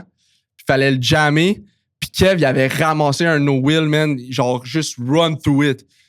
Puis là, ça faisait une couple de fois qu'il le ramassait, puis j'entendais des coups de casse une couple de fois, puis moi, j'étais boundary half, c'était le Spring Camp là, puis là, je commençais à être en esti, j'entendais des tao, puis là, je me retournais, puis il commençait à se faire, puis là, ça a donné, puis on a commencé à se pogner, là. Je sais pas trop comment ça s'est passé exactement, mais je sais qu'on commençait à se pousser, puis ça allait go down là, on a set les times, man. Pour vrai, on a set les times, puis dès ce moment-là, c'était comme, OK, on va être une équipe de dogs, là. Tu sais, c'était plus la culture nécessairement de classique Laval, genre des gars de village. Il y avait des gars de un peu la nouvelle era, des gars de CVM, man, des gars de Grasset. Tu sais, on était un peu plus cocky, on était un peu plus... on se parlait. Tu sais, moi, après chaque jeu, man, talking that shit, man. Tu sais, j'aimais ça, cet aspect-là. Puis c'est ça, man, c'était un peu pas le nouvel era, mais comme, tu sais, c'était un peu une identité qui s'est un peu commencé à se former. Puis c'est ça, man, cette pratique-là, ça a brassé, man. Ça a brassé. Je me rappelle, ça a fini que je me suis fait kick out de la pratique. Ah ouais, oh my God, ça c'est... Ben, je vais pas partager le reste. Je suis pas tant proud. Le Marc, il était pas fier de moi, celle-là, mais... Ouais, man, ça a brassé en masse, cette pratique-là. Puis c'est ça, puis tout le long du restant, comme de l'été, mettons, c'était ça qui tu sais, c'était ça le feeling, là. C'était les gars, man, if we have to go down, on va go down, tu comprends? On va puis tout le monde se tenait ensemble, tout le monde tu sais, on chillait ensemble, on avait du fun ensemble, puis on s'entraînait fort, man. Tu sais, c'était une belle gang. Puis là, je fast forward en novembre, 17-0 à mi-temps, ou 17-4, on perd 17-4 à mi-temps contre Western. Man, l'adversité dans le tapis, on pouvait pas plus avoir d'adversité que ça. Ben, tu sais, on venait juste de gagner un rouge contre Montréal. Mais c'est ça, man, l'adversité dans le tapis. Puis, je te dis, là, stone cold, man. Dans ce locker room-là, il y avait pas une personne qui doutait de rien, man. On était dans ce locker room-là, là, puis je me rappelle, man, tout le monde se regardait, puis on se regardait tous dans le même genre. It's on, man. On s'en va à l'extérieur, puis on s'en va prouver au Canada au complet qu'on est cette équipe-là. Puis là, je me rappelle pas, c'était un des vétérans, man, qui a juste commencé à faire. Et je me rappelle pas c'était quoi le cri, man. Je pense que c'était juste. En tout cas, peu importe, j'ai pas gâché le moment, mais ouais, c'était juste un feeling de comme on a commencé à japper, man, puis ça jappait tellement fort, man. Puis je me rappelle avoir sorti du locker room, puis Western, c'est fait que comme tu sors là, du locker room adverse, puis là, l'autre côté du hall, Western sort de là. Puis man, on jappait, mon gars, là, c'était animal. On jappait après eux, puis on était comme, it's fucking on, là. Tu sors de ton locker room, puis vous allez voir qu'est-ce qu'on est fait. Puis straight up, après ça, man, ça a juste go down, man. On a juste joué au foot, puis down par down, man, notre Mike Backer a fait la game de sa vie, man. Il a fait genre 15 tackles cette game-là. Shout-out à Alec Poirier, man. Puis, ouais, notre équipe a juste joué au foot, man. Juste joué au foot, man, dans des games les plus froids que j'ai joué. Mais ouais, c'était... Damn. Puis là, après ça, la Coupe Vanier, c'était textbook, man. C'était for the books. Ouais, c'est ça. Ouais. Quelle année, man, j'ai envie de dire. Ouais. Quelle année. Ça, c'est malade. Ouais. Tu vois, c'est des histoires qui sont pas partagées, mais ça, c'est des trucs qui font partie. C'est straight up sorti d'un film. Là. Genre, aïe. Ouais, c'est insane. Ouais, c'était fou, man. Le moment dans le locker, je te dis, quand tout le monde a commencé à crier, là, je pense que c'était We ready. Ça a commencé juste un petit cri, genre. Je pense que c'était notre safety, man, Félix Petit. Je commençais We ready. Puis là, tout le monde a commencé We ready. Puis là, c'était toute l'équipe, man, dans le parti. C'était animal, là. Genre, toute l'offense. Là, au début, on était toute la defense. Toute l'offense a commencé à embarquer, man. C'était juste genre. C'est on, là. C'est comme. Ouais, c'était. Moi, en tout cas, c'était un des moments les plus marquants, mettons, de cette année-là. Puis, tu sais, obviously, la Coupe Vanier, c'était un dream come true. Là. Pour moi, c'était ma première coupe de gagner, mon premier championnat de gagner. Puis, c'était avec un de mes meilleurs chums à ce jour, man. C'était vraiment une belle expérience. Ah, ça, c'est certain, mais Ouais. quelle histoire, quelle année. Vraiment cool. Aïe, man, j'en reviens pas. C'est insane, gros. Aïe, j'aurais voulu être là, man. C'est insane, gros. What the hell? Ça me fait une fois, j'avais le seul moment que j'ai en tête qui ressemble à ça, entre guillemets, man, c'était quand j'étais au secondaire, man. Mais quel moment, man. Qu'est-ce que tu dirais qui t'a le plus marqué de ton parcours de football amateur? On peut-tu revenir? Prends le temps d'y penser. Ouais. Préparation de la CFL. Ouais. Selon toi, qu'est-ce qui n'est pas à négliger quand tu te prépares pour aller jouer au prochain niveau? Speed, man. Ah ouais, hein? Mais pas vrai. Tu sais, le monde, on dirait que je vois tellement des gars qui sont dans le gym, man, qui essaient de devenir gros puis pousser de la fonte. Hey, c'est important, man. Faut que tu build, faut que tu sois dans le lab 100%. Ça, j'ai aucun doute, mais cours. Just run, tu sais, courir du track, être sur le terrain, man. Tu sais, qu'est-ce qu'ils font si bien dans le South, c'est qu'il y en a beaucoup d'équipes qui courent à longueur d'année. Tu sais, ils font du foot à longueur d'année, puis ils courent tellement. Puis les meilleurs joueurs de foot, man, c'est qu'il y a un speed. Ils ont un speed crazy, là, tu sais. Ils sont capables de. Fait que moi, je pense que c'est ça, tu sais, pas trop être dans le gym, là, tu sais. Je vais pas commencer à les préparateurs physiques, mais beaucoup de monde qui sont trop dans le gym, qui sont trop dans le être stiff, man, être en mode bodybuilder, mais c'est pas ça, être un joueur de foot, là, faut que tu sois flexible. Moi, le meilleur joueur de foot que j'ai contre, il était élastique, tu comprends? Il était bouncy, puis il était peut-être 185 livres, puis capable de se lancer sur son dos, en train de faire des culbutes dans les airs, en train d'attraper un ballon de foot, là, tu sais. Fait que c'est ça. Je pense que ça, c'est une des apprentissages que j'ai appris à la longue dans CFL. Mais ouais, retourner à ton autre question, man, je pense que ça serait le process. Tantôt, j'en ai parlé. En fait, ça fait quelques fois que je le rapporte, mais c'est le process. De l'amateur, là, mettons de Laval, le process, toute chose à son temps. Puis toute chose prend son temps. Puis c'est de faire one day at a time, man. Tu sais, il y a des journées que ça va être plus tough que d'autres. Puis en ce moment, je l'apprends plus que jamais avec mon ACL. Il y a des moments que c'est tough, man. Il y a des moments que tu vois peut-être pas la fin le bout du tunnel. Il y a des moments que comme tu vas pas. Ça va pas aller comme tu veux. Mais la seule affaire que tu peux faire, la seule affaire que tu peux faire, c'est qu'est-ce que tu contrôles. Puis ça, c'est dans le moment présent. C'est le now, là. C'est comme qu'est-ce que tu fais en ce moment qui va t'aider peut-être que dans 2 semaines, dans 1 mois. Peut-être que live, ça va pas bien, mais qu'est-ce que tu peux contrôler live, c'est qu'est-ce que tu fais là.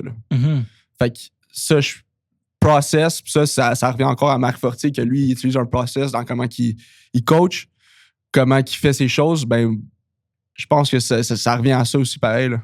Ton teammate, Matthew Betts, il m'avait dit ça. Je reviens sur le speed, là. Ouais. Il m'avait dit tout le monde court vite. Ouais. Si tu cours pas vite, tu joueras pas. Ouais, straight. Il m'avait juste dit ça straight up de même. Puis il a un bon speed, Maddie. Maddie Ice. Je regardais, pendant que je regardais justement tes highlights, dont CFL puis tout ça, c'est sûr que je commence à. On connaît les gars, les Québécois qui sont dans la ligue, puis son take-off, man, il est dégueulasse, man. Il y a un moteur que j'ai jamais vu auparavant. Il y a juste. Ça peut être du premier jeu au dernier jeu, ça va être la même speed, tu comprends? Il n'y a pas de différence de speed, il n'y a pas une rep qui va prendre plus soft. Puis ça, man, c'est inspirant à voir. Puis c'est de voir un gars de même, là, de faire ça, ben ça donne le goût de le faire aussi. Ouais, c'est ça. Ça donne le goût. Quand il court à la balle, même après, ça fait 30 verges qu'il est downfield après un screen, puis il est encore en train de sprinter. Un gros bonhomme de même, t'es comme shit, il n'y a aucune raison pour que moi je suis pas là en train de faire le play aussi, tu sais. Exact. Puis ça fait en sorte que les plays vont venir, man. Si tu cours à balle, les plays vont venir. T'as des scoops qui vont arriver, des punch parce que tu vas voir le gars qui tient moins bien sa balle quand il est en train de break off un tackle, ben là, tu peux punch la balle. Fait que juste de courir le ballon, man, c'est de quoi de sous-estimer. Puis Matthew Betts, man, le montre après day after day. Exact. Ouais. Ça, c'est se mettre dans des situations pour faire des jeux, tout simplement, tu sais. Mais c'est intéressant que tu amènes ce point-là. Puis ta blessure, tu parlais de processus, tu parlais de le vivre. Tu sais, qu'est-ce que tu peux faire aujourd'hui pour être meilleur? Ouais. Moi, ça m'a fait penser à l'adversité. Tu sais, à tous les jours, on en vit un peu de l'adversité. Mm-hmm. Moi, je veux t'entendre. Comment, toi, tu vois l'adversité? Je vois l'adversité, ma mère, elle a une expression, comment tu manges un éléphant? C'est comme bout par bout, ou je sais pas si quand elle le dit, mais en tout cas, j'ai un peu défaite sur l'expression, mais c'est encore là, le process, c'est day by day. Fait que si tu vois le big picture, des fois, man, l'adversité, man, des fois, tu vas être comme shit. T'es dans le goal line, t'es backed up, puis ils vont scorer. Ben là, live, c'est quoi tu peux faire? Ben, t'es avec tes 11 chums que vous avez travaillé blood and tears, man, pour être là. Puis you just gotta do it. Puis c'est comme... C'est ça. Ben, je sais pas si je l'ai bien expliqué, là, mais c'est ça, man. C'est juste d'y aller day by day, man, one step at a time, puis juste de... C'est ça, man, de faire les petites affaires, puis les petits 1% que tu contrôles, là. De le voir d'une façon un peu de comment tu peux retourner ça à ton avantage. Ouais. Ouais. J'aime ça, man. Bien dit. C'est le 30 avril 2024 que tu es sélectionné 26e choix au total par les Lions de la Colombie-Britannique. Je suis curieux. En fait, en même temps que ton frère, 3e ronde, c'est quand même cool. Que ton frère était drafté en 2010. Fallait que ça arrive, les deux frères en 3e ronde. Vraiment cool. Je suis curieux. Avant d'embarquer dans la CFL, il y a pas longtemps, j'ai vu un post passer sur IG. Il parlait des frères dans NHL. Ouais. Puis ça m'a fait... J'ai remarqué à quel point il y en a énormément, des frères dans NHL. Ouais, j'en doute pas. Puis là, toi... Même dans la NFL, là. NFL, c'est ça. Là, ça m'a fait penser à toi, man. Puis j'étais comme... Je veux t'entendre parce que c'est quoi la corrélation qu'on voit? Okay? Il y a quelque chose à quelque part. Tu sais, oui, on les appelle les familles sportives. OK, oui. Mais je pense qu'il y a autre chose à ça aussi, là. Je pense que pour mes parents, mettons, si je retourne à genre du début, mettons, là, mes parents, ça a tout le temps été important, le sport. Puis là, faut pas oublier, j'ai une sœur aussi dans le milieu de mon frère. OK. Ah, ben, shout-out la sœur. Ouais, c'est ça, shout-out ma sœur, Jade. Puis ça a tout le temps été important qu'on fasse du sport. Fait que mon frère qui a commencé, lui, il faisait tous les sports. Il était un peu hyperactif. Fait que lui, il a fait tous les sports. Là. Il a fait karaté, soccer, tout le kit. Puis là, il a accroché au foot. Ma soeur, elle a fait du cheerleading. Je pense qu'elle a fait un peu de soccer à Mané, je suis pas sûr. Mais je sais elle a fait des sports. Puis pour mes parents, c'était important parce que de bouger, ça faisait en sorte que comme tu dépasses ton énergie, t'es plus concentré. C'est ça. Je pense que pour eux, c'était important. C'était pas des grands sportifs. Mes parents, ils trouvaient ça important, mais c'était pas des grands sportifs. Mm-hmm. Mon père, il a peut-être joué un peu au hockey, mais c'est ça. Puis, mais l'affaire, c'est qu'il nous supportait dans tout ce qu'on faisait. Fait que ça soit c'est ça, que ce soit le foot, que ça soit le piano, whatever it was, man, nos parents nous supportaient. Puis ça, je pense que la corrélation dans les familles de sportifs, c'est surtout le support des parents. Puis j'ai été blessé, man. Je suis chargé dans mes parents parce que ils m'ont supporté dans tout ce que j'ai fait. Ils ont tout le temps eu mon bac, puis ils ont tout le temps eu genre... Mm-hmm. C'est ça, ils ont tout le temps pris le temps de m'avoir... d'aller me porter à mes pratiques, d'être là pour moi, pour payer un camp ou peu importe. Fait que ça, je pense que ça l'aide beaucoup. Puis entre frères, il y avait aussi l'aspect compétitivité, tu sais. Mm-hmm. T'sais, tout ce que mon frère faisait, ben moi, je voulais le faire meilleur que lui. Exact. Puis pour mon frère, en étant le frère plus vieux, lui, c'était comme... Il n'y a aucune chance que je laisse mon plus jeune frère faire de quoi de mieux que moi, tu sais. À ce jour, c'est différent, là. À ce jour, c'est un de mes plus grands fans, mais c'était de même, là. C'est de même qu'on grandissait. Moi, tout ce qu'il faisait, j'étais comme, hey, faut que je le fasse meilleur que lui. Mm-hmm. Puis lui, c'était comme...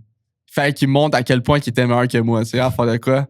Puis à chaque fois, des fois, c'était démoralisant, mais justement, ça build un caractère, puis ça te construit, puis ça fait en sorte que j'ai pu voir l'adversité plus vite. Exact, c'est ça. Ouais. C'est ça, t'as vu. Peut-être que c'est une des raisons pourquoi aujourd'hui, en fait, dans ta carrière, t'avais une bonne vision de l'adversité parce que tu la connaissais à tous les jours, justement, avec ton grand frère qui pratiquait aussi ce sport-là. Exact. Fait que, non, c'est bon, man. Je suis content que tu l'aies amené parce que moi, j'allais te l'amener, man. C'est bon, man. Ouais. T'arrives en CFL. Ouais. Est-ce que t'as un welcome to the league moment? Oui. Je te dirais que ma première preseason game, tu sais, j'ai peut-être un gars physique, mettons, au côté cégep universitaire.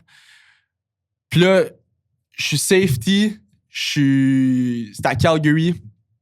Puis là, c'est genre un outside zone au running back, man. Moi, je suis safety, puis là, je vois le gars qui s'en vient, puis il est all alone, untouched, man. Le DN s'est fait sûrement wash in. Peu importe, il y a aucun contain. Puis moi, je suis 30 yards downfield, man. Ça fait 30 verges que je l'enligne, puis je suis comme, man, ce gars-là, je vais me payer à la traite. Il m'a jamais vu passer, puis tu sais, je m'en viens vite, man. J'arrive pour le pincer, man, puis il a juste... Il a baissé le casque, puis tu sais, c'était plus rendu un petit running back. Tu sais, je veux pas dire les running backs U-Sports, mais c'était pas un running back de 200 livres, là. C'était rendu un running back de 230 livres, que lui, il a peut-être joué dans la NFL avant, avec des quads des gros quads, là. Hey, je l'ai senti, mon gars, là. J'ai tout donné, là. Tout mon corps, j'ai donné. Puis, hey, je me suis relevé, là, ça sonnait, là, c'était... Hey, je te dis, ça sonnait. Fait que ça, je pense que c'était un bon welcome to the league moment. Mais ouais, man, c'était un learning experience de justement voir ça, là. Ah, c'est sûr, man. Ça, c'est bon, man. Ouais. Sérieusement, là, hey, t'as dû prendre un méchant 2. C'est la première fois que ça t'arrivait de faire sonner de même? Sûrement. Que si tu t'en rappelles, oui, probablement. Ouais, c'est ça. Non, mais... Je sais pas. Ben, tu sais, j'ai sûr... Non, c'est pas vrai. Des whiplash, j'en ai déjà eu, mais genre me faire sonner de même, je pense que c'est une des premières fois. Mm-hmm. Tu sais, whiplash, des fois, tu te fais juste pogner blindside, mettons, pis ton casque cogne à terre, ça, j'en ai déjà eu, là. Mais, ouais, genre, de me faire fesser de même, genre, trucked, là. Mm-hmm. Ouais, c'est la première fois. Tu joues... t'es safety en ce moment pour Lions, ouais? Ouais, est-ce que c'est vrai... je sais pas si c'est une rumeur ou whatever. T'sais, nous, on joue du football à 12 au Canada. Ouais. Puis aux États-Unis, ils jouent à 11. Ouais. Il y a des gars qui me disaient que, tu sais, mettons, notre free safety à nous, c'est pas le même free safety que la NFL. Fait que c'est pour ça que la majorité des safeties dans la CFL sont canadiens.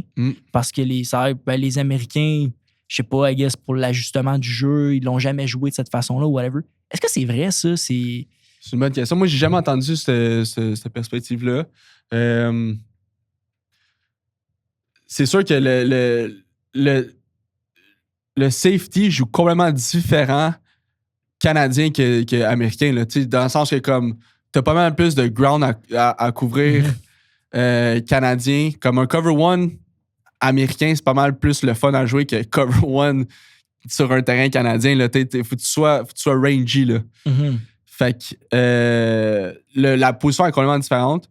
Mais comme les coachs CFL, il y a beaucoup de coachs qui viennent d'un système américain. Fait qu'ils coachent un peu justement le free safety qui va descendre dans les zones intermédiaires. Puis ça fait que ça fait un football un peu différent du U-Sports. Mais ouais, je pourrais pas dire. Je pourrais pas dire si nécessairement c'est pour ça qu'ils mettent un Canadien free safety. Mais c'est sûr que en respectant le ratio, des fois aussi, il y a l'aspect que c'est là qu'ils font le plus confiance à un Américain, à un Canadien comme free safety, parce qu'il est quand même cérébral, que halfback, que eux autres, ils aiment ça avoir des halfbacks plus. Ben, je sais pas. J'aurais dit plus petits puis plus avec des changements de direction plus vifs. Mm-hmm. Mais, tu sais, de plus en plus, on voit des corners canadiens, là, tu sais, Tyrell Ford, Adrian Green, qui a joué avec nous dans ma first year. C'est les highest paid DB, puis c'est des corners, là. Damn. Ouais, c'est les highest paid DB, puis son corner, strong corner, puis ball, là, tu sais, ils se mettent un peu dans un... Parce que corner, c'est un peu... field corner, c'est vraiment différent de... Mettons, un corner américain, parce que c'est vraiment large, le terrain, là, c'était quasiment halfback, là. Fait que comme quand tu breaks sur des balles puis tu fais un pick, là, t'as des chances de faire des pick six, t'as des chances de faire des gros jeux. Fait que la balle, elle flotte longtemps dans les airs. Si t'es un gars athlétique qui a des bons ball skills, t'as des jeux à faire. Ouais, c'est ça. Ouais. Ah, intéressant. Pre-snap, tes yeux sont où? C'est quoi tu regardes? Comment tu te prépares à chaque snap? C'est une bonne question. Ça dépend du call du coordonnateur défensif. Mais c'est sûr que qu'est-ce qui est important à analyser quand de plus en plus que j'évolue dans le football, c'est de savoir les situations. Fait que c'est quoi le down and distance, on est quel essai, combien de distance à parcourir pour faire le premier essai, de où il se situe sur le terrain, fait que aussi sur les traits assurés, mais comme s'il est sur le 30-yard line, il y a plus de tendance de lancer si c'est first and 10, il va lancer ça. Puis ça revient tellement souvent que les équipes vont réutiliser comme quand ils arrivent aux 40, c'est un shot play. Ils vont take le shot. Sur first down, là, c'est quasiment sûr qu'ils vont faire un play action puis ils vont essayer un shot play. Puis ça, mettons, c'est des petites fractions de secondes que, mettons, que je suis rendu CFL, ben ça, d'étudier la game comme ça va me chercher des petites microsecondes puis ça fait la différence entre faire des jeux sur un plaqué ou faire un pick. Fait que de plus en plus, ces petites fractions de secondes-là, en étudiant le foot, je vais les chercher. C'est les affaires que faut que tu prennes du temps, puis il faut que tu prennes des notes, tu regardes le tape, puis c'est d'être minutieux de comment tu travailles. Puis c'est aussi de t'avantager dans certaines couvertures. Fait que tout dépendant de ce que, encore, le coordonnateur il donne, ben si c'est un zone coverage, tu peux essayer de montrer certaines affaires, tu peux essayer de montrer de la main. Puis là, c'est de mettre tes yeux à bonne place, de voir c'est qui tes menaces. Puis aussi en CFL, man, il y a aussi l'aspect where the money at. C'est qui se fait payer les big bucks? Ah ouais, ben oui. Si c'est qui va... Les autres qui se font payer le plus d'argent, c'est les autres les meilleurs joueurs. Fait que ça fait partie de tes notes, ça, quand tu te prépares. Moi, c'est dans mes notes. Ben, je l'écris de même. Là. Je te dis pas que c'est la parfaite façon de le faire, mais c'est ça pareil. Tu sais. Si tu joues contre Robbie Lawler dans le fourth quarter, puis game's on the line, tu penses qu'ils vont aller où? Where the money at? C'est sûr qu'ils vont aller pour Lawler. Ça, c'est hot, man. Fait que ça, c'est des tendances que t'as pas le choix de prendre en considération. Fait que tous ces aspects-là, c'est des petites microsecondes que tu peux aller chercher. Tu sais, j'en ai encore beaucoup à apprendre. Je suis encore un jeune maraudeur dans la ligue, mais c'est toutes ces affaires-là que tu vois des vétérans, comment ils jouent, là. Puis ma première saison, c'est ça qui m'a le plus choqué, là. Je voyais le gars, il faisait peut-être 4 pas dans sa rep, mais il faisait le jeu. Parce qu'il savait exactement qu'est-ce qui se passait dans telle situation, puis il allait direct au bon spot, puis il faisait le jeu. Fait que c'est juste de plus que le gars, il se faisait peut-être 10 ans qu'il était dans la ligue, mais dans chaque situation, il savait exactement s'il voit le receveur qui va in de même et sait que c'est second down, ben là, tu sais qu'il va avoir un gars en arrière de toi, ou peu importe, mais dans le sens qu'il était tout le temps au bon spot au bon moment. Fait que c'est ça, man. C'est de plus en plus pas prendre à la légère l'expérience de tout ça. T'sais. Plus que tu as l'expérience, plus que tu as vu des choses, ben, tu vas te sauver des petites millisecondes. Là. Ouais, c'est ça. Ben, les joueurs deviennent des coachs sur le terrain. Là. C'est legit ça. Là. Ouais. Yo, ça, c'est wild. Mais la stat, ce que tu m'as dit, man, de where the money's at. Ouais. What? Where the money at. Ouais, ça, c'est vraiment malade. Ouais. C'est quoi que ça prend pour être un bon demi-défensif? La vitesse, encore une fois. J'en ai parlé tantôt de la vitesse. Je te dirais des bons changements de direction. Mais même si t'as ça, puis t'es pas intelligent, tu comprends pas le scheme, tu vas juste être tu vas pas pouvoir percer. Fait que c'est de comprendre aussi les schemes et qu'est-ce que ton coach essaie de faire. En zone, là, c'est où que ta zone a fini puis que tu peux le passer au prochain gars. Puis c'est aussi de bien jouer avec tes coéquipiers. Là, faut prendre ça aussi en considération. Mais en tant que demi-défensif, c'est ça. Je pense que c'est le speed, most of all. Là, sans vitesse, tu peux rien faire. Puis après ça, ben c'est de comprendre la game. L'affaire qui est le fun, c'est que ça fait plusieurs fois que je pose cette question-là à plusieurs de mes invités. J'ai eu plusieurs positions sur le podcast. Puis ça me fait réaliser à quel point le football, c'est pas si compliqué que ça, tu sais. Dans le sens que, comme, faut que tu cours vite. Ouais. Genre, mais l'intelligence du jeu ressort tout le temps. Ben oui. Fait comme, mettez-vous le nez dans les livres. Genre, moi, je pense que, Ouais. tu sais, c'est une chose qui est un peu négligée, je pense, surtout quand on est jeune. Tu sais, Ben oui. ça fait chier de faire du tape, de Ben faire oui. la même, genre. Non, mais tu sais, c'est tough pour Ben. quelqu'un que. Tu sais, mettons que si c'est tes parents qui t'ont tout le temps poussé dans le cul pour jouer au football, Aussi. puis là, faut que tu fasses du tape, t'es comme, ah, man, ça me tente pas plus que ça de faire du tape, là, tu sais, Mais pour moi, ça n'a jamais été un issue, là, tu sais. Moi, pour moi, c'était comme, hey, je suis d'aller faire du tape, là, tu sais. Même à ce jour, ma blonde elle est dans le coin, puis elle rit parce que à ce jour, je fais du tape dans mes off-season, puis je triple. Je peux être sur mon iPad comme un iPad kid, man. Je m'installe, man, puis je regarde du tape, j'aime ça, man. Je regarde des games, puis j'aime ça étudier la game, j'aime ça voir peut-être me regarder aussi qu'est-ce que j'ai fait. Puis je suis très critique envers moi-même, tu sais. Je suis très critique comment que moi je joue. Mais ça fait partie de ça. Si tu veux t'améliorer, t'as pas le choix d'être critique envers toi-même, puis d'étudier ta game, de voir ce que tu fais de bien, ce que tu fais moins bien. Fait que c'est ça, man. Je pense que c'est l'aspect intelligence, puis de comprendre la game, ça vient quasiment plus. C'est quasiment plus important que juste être vite. Parce que tu sauves des millisecondes. Exact. Fait que, even if you got speed, mais tu comprends rien de la game, tu vas te faire burn. Mais si, mettons, j'ai vu des gars qui étaient pas tant vite, mais qui comprenaient la game mieux que tout le monde, ben ils étaient au spot avant l'autre personne, sans avoir utilisé la vitesse, tu sais. Tu parlais d'être tough sur toi-même. Je l'ai vu tantôt, man. On faisait, tu sais, tu faisais les tests, tout ça, man, puis si tu faisais un exercice, man, il fallait que genre, tu sautes sur un pied, là. Puis là, t'avais genre les mains ici, là. Puis là, tu l'échappais. Ouais. Tu pognais les nerfs un peu. Là, on voyait que c'était. Ouais. Ouais. Tu sais, c'était pas. Tu sais, je pense que c'est pas si grave que ça, tu sais, mais genre, j'ai vu que t'étais dedans, là. Puis. Oui. Donc, Charles, man, ça, c'est vraiment, vraiment sick. En finissant sur la Ligue canadienne, tu dirais que c'est quoi le truc qui t'a le plus, mettons, choqué en arrivant dans la Ligue? Qu'est-ce que tu faisais choqué, mettons? Une chose qui t'a impressionné, quelque chose. Tu sais, souvent, ça peut être une expérience, quelque chose que tu as vu, quelque chose que tu as vécu. Tu sais, quelque chose que n'est pas nécessairement mis de l'avant. Ben, je te dirais que moi, qu'est-ce que j'ai remarqué, c'est que tu viennes de Pennsylvania, que tu viennes de la Floride, que tu viennes de Chicoutimi, man. Je veux dire, on est tous des joueurs de foot, on a tous traversé les mêmes affaires, que ça soit à Penn State, justement, ou Laval, ou peu importe. On est tous des joueurs de foot, puis, tu sais, je me suis fait des chums dans le CFL que, comme, on a zéro le même background, là. Mais on traverse toutes les mêmes affaires, un peu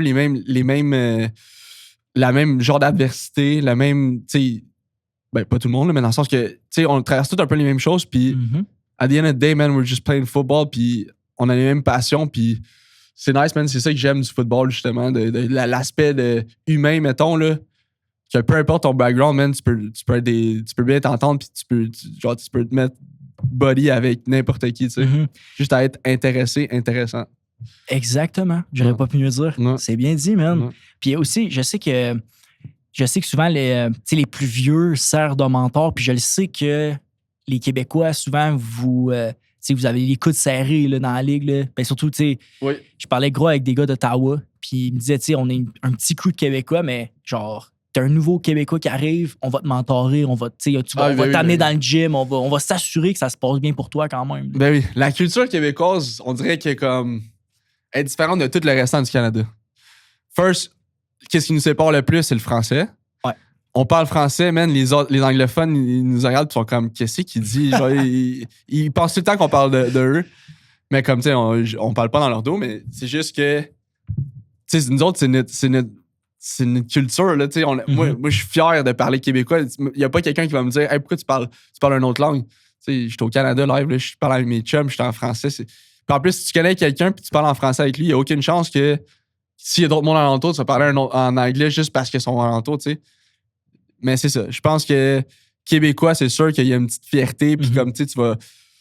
C'est ça. Tu viens un peu de la même place, fait que tu vas le prendre sous ton aile, puis tu vas on s'entend mieux entre Québécois, là, c'est sûr. French Mafia, hein? Le French Mafia. Exact. Ouais, c'est exact. sûr qu'il y a une petite affaire là. Ouais. Ça ressortait souvent, mais moi, ce que les gars me disaient, c'est que justement, cet aspect-là du fait de comme on est Québécois, il y a le français, il y a des choses qui nous vraiment qui On est nous différents. séparent. Exact, on est différents. On est différents, ouais. Ben, ça amène aussi un côté dans l'équipe vraiment positif aussi. Ouais. Ça, les gars, ils me l'ont dit, puis je trouvais ça Oui, cool, man. Les gars, de plus en plus, ils aiment ça parler en français. Il y a des gars qui sont intéressés. Durant le training camp, des fois, je faisais un mot par jour ou un mot par semaine. Nice. J'apprenais un nouveau mot à un de mes chums. Là. Je me rappelle, un de mes DB, man, il commençait à parler. Là. Je sais pas si il disait magané, mais il comprenait pas qu'est-ce que ça voulait dire. Il était ensemble, magané. Ça me faisait rire, man. Ouais, c'est bon, ça. Ouais. Tu dirais que c'est quoi ton plus grand apprentissage du sport? Faut que ça soit la persévérance. Je pense pas je pense pas que ça peut être une autre affaire. Ben, de l'adversité, mais qui va m'être utile après, ça va être de la persévérance. Parce que peu importe qu'est-ce que tu traverses, qu'est-ce qui va te faire traverser les moments difficiles, ça va être la persévérance. Mm-hmm. Fait que, je pense que c'est la persévérance. Merci d'avoir partagé ça. C'est vraiment bon. Non. Persévérance. Le mot qui ressortait souvent, c'était résilience. Okay. Persévérance, c'est... moi, selon moi, ça va presque ensemble. Ouais, mais pas mal. Tu sais, souvent, c'est comment qu'on peut définir ces mots-là, tu sais. C'est comme... On sait tout c'est quoi la résilience, mais c'est quoi vraiment la résilience, tu sais? Mais enfin, pour la persévérance. Mais j'aime ça, man. Si c'est ce qui te représente, c'est ce que tu vas... C'est l'héritage que tu vas ressortir de ce sport-là qui va t'amener au prochain niveau. Vraiment cool. En finissant, Chris, tu dirais quoi à un jeune, aujourd'hui, qui a 18 ans, qui a la vie devant lui, qui rêve un jour d'aller jouer dans la Ligue? Qu'est-ce que Christophe Beaulieu, toi, tu lui dirais? Fonce, man. Clear gap, shoot. Faut que tu prennes toutes les opportunités qui sont offertes à toi. Puis, on s'en parlait un peu tantôt, là, mais des fois, il y a des opportunités qui vont s'ouvrir à juste une fois. Puis, faut que tu take the leap, man. Faut que tu shoot. Mm-hmm. Puis, faut que tu shoot. Puis, faut que tu n'aies rien qui te retienne. Puis, c'est ça. Je pense que, c'est sûr qu'encore une fois, c'est la persévérance. Faut que tu travailles fort là-dedans. Mais, c'est ça. Je pense qu'il y a un aspect aussi de... Tu as un certain nombre d'opportunités qui vont s'offrir à toi. Puis, il faut que tu les prennes. Puis, ça faisant les bons choix au bon moment. Puis, c'est ça, man. Faut que tu persévères. Persévère.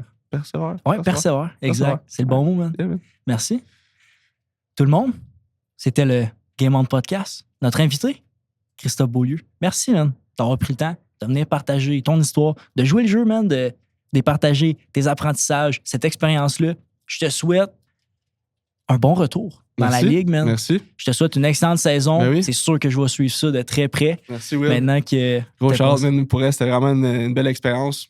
Ouais. Merci. Merci à toi, man.